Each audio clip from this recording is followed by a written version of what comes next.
کی طرف رجوع کرتا ہوں۔ جس چیز کے لیے، جس مقصد کے لیے اس محفل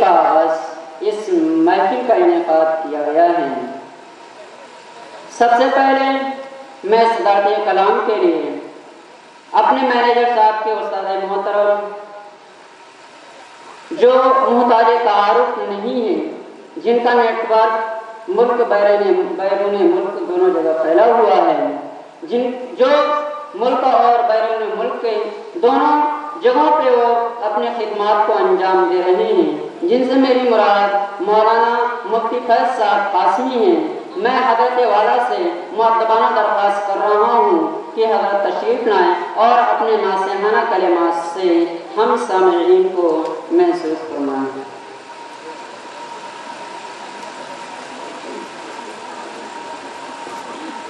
السلام علیکم ورحمۃ اللہ وبرکاتہ۔ الحمدللہ رب العالمین والصلاة والسلام على اشرف الانبیاء والمرسلین وعلى آلہ واصحابہ اجمعین، اما بعد فاعوذ باللہ من الشیطان الرجیم، بسم اللہ الرحمن الرحیم، اقرأ باسم ربک الذی خلق خلق الإنسان من علق اقرأ وربك الأكرم الذي علم بالقلم علم الإنسان ما لم يعلم، صدق اللہ العظیم۔ میں سب سے پہلے نمبر پر نہایت شکریہ ادا کروں گا دل کی گہرائیوں سے، اور خوش آمدید کہوں گا آج کے مہمان خصوصی، محاضر خصوصی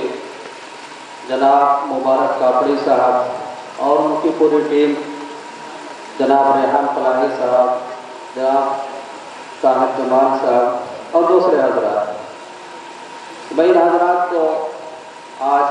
کی اس سرزمین پر خیر مقدم کہوں گا، اور حضرت مولانا حسان منیب قاسمی صاحب کا بھی میں شکر گزار ہوں کہ انہوں نے مجھے آج کی اس مجلس میں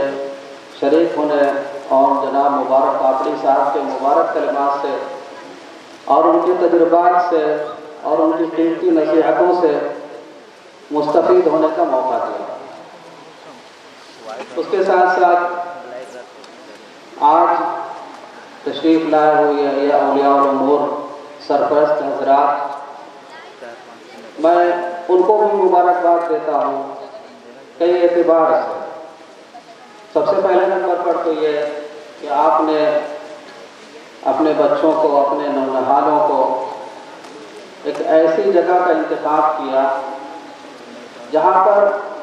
ان کی دینی اور دنیاوی دونوں اعتبار سے امید ہے کہ رہنمائی کا انتظام ہے۔ آج کا یہ پروگرام بھی اسی سلسلے کی ایک کڑی ہے۔ اس اعتبار سے سب سے پہلے نمبر پر تو آپ نے ایک ایسی جگہ کا انتخاب کیا جہاں میں اللہ کی ذات سے امید رکھتا ہوں کہ دینی اور دنیاوی دونوں اعتبار سے ان کے لیے رہنمائی کا انتظام ہے۔ اور اس کے ساتھ ساتھ خاص طور سے میں اولیاء الامور سے کہوں گا کہ آپ نے جو سلسلہ شروع کیا ہے اس کو انجام تک پہنچائیے، اور انجام تک پہنچنے میں اپنے بچوں کا تعاون کیجیے، ان کی مدد کیجیے، ان کی مکمل سرپرستی کیجیے۔ میں نے جو آیت کریمہ پڑھی، اس آیت کریمہ کی روشنی میں ایک آخری بات میں کہوں گا۔ حضرت محمد صلی اللہ علیہ وسلم جس وقت تشریف لے آئے، اس وقت پوری دنیا کے اعتبار سے،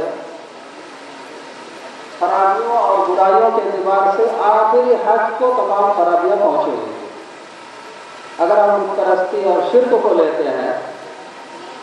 تو مکہ مکرمہ اور خانہ کعبہ جو ایک الہ واحد کی عبادت کے لیے بنایا گیا تھا، اس میں 360 سے زیادہ بت رکھے ہوئے تھے۔ اس اعتبار سے دیکھا جائے تو اس دور کو دور شرک کہنا چاہیے، دور بت پرستی کہنا چاہیے، بت پرستی کا زمانہ ہے۔ اسی طرح اخلاقی اعتبار سے، ظلم و زیادتی کے اعتبار سے، بدکاری کے اعتبار سے،